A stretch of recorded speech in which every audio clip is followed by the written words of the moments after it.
राम समर्थ. सुप्रभातम.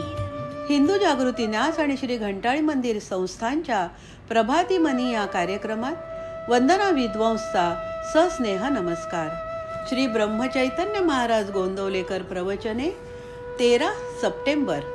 शुद्ध भावनेशिवाय सर्व व्यर्थ. भगवंताला शरण जाण्यात देह, बुद्धी आणि अभिमान आड येतो, परिस्थिती आड येत नाही. ती व्यसनाच्या आड कुठे येते? अभिमान जाण्यासाठी उपाय म्हणजे जे जे कराल ते ते भगवंताला अर्पण करावे. तोच करता, आपण काहीच करीत नाही अशी भावना ठेवावी, म्हणजे अभिमानही भगवंताला अर्पण करावा. आपण भगवंताशी काही ना काही कारणाने संबंध ठेवावा, त्याच्याशी बोलावे, त्याचे नाम घ्यावे. नामासारखे दुसरे खरे साधन नाही. वासरू घेऊन गेले म्हणजे जशी गाय पाठीमागून आपोआप येते, त्याप्रमाणे नाम घेतले की भगवंत त्यामागे येतो. ज्याला एकदा नामाची गोडी लागली त्याला प्रपंचाची भीती वाटू लागते, त्याला विषय त्याला कडू वाटू लागतात. परमात्म्याच्या नामाने संसार बिघडतो हे म्हणणे चुकीचे आहे. नाम घ्यायचे म्हणून कर्ममार्ग सोडू नये. नामाची गोडी ज्याला आली त्याचीच कर्मे सुटतात. नामाचा अनुभव नाही असे म्हणणे खोटे आहे. आपण ते जितके घ्यावे तितके घेतच नाही. नामात प्रेम येईल असे करावे. जन्माला आल्यासारखे नामाचे होऊन राहावे. भगवंत आपल्या नामस्मरणात आहे. शुद्ध भावनेशिवाय सर्व व्यर्थ आहे.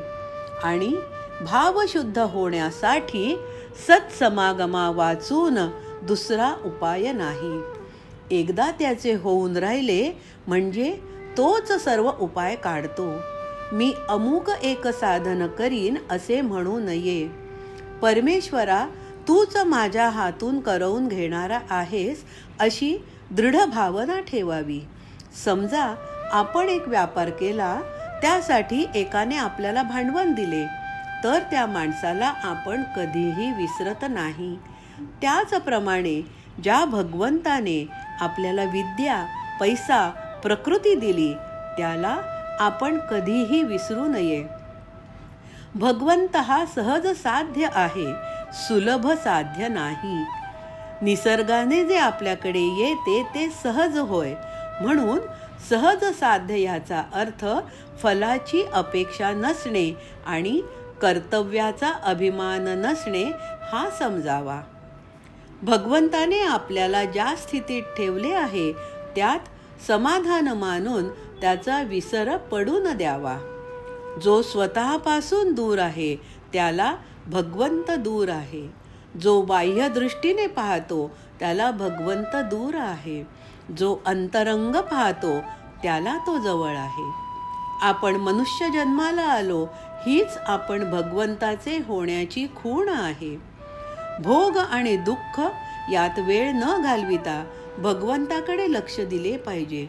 याच जन्मात सुविचाराने आणि सद्बुद्धीने भगवंत आपलासा करणे हेच आपले खरे कर्तव्य आहे. याकरिताच सतत त्याचे ध्यान करावे आणि मनातून आपले भगवंताशी नाते जोडून ठेवावे. यासारखा दुसरा सुलभ उपाय नाही. बोधवचन.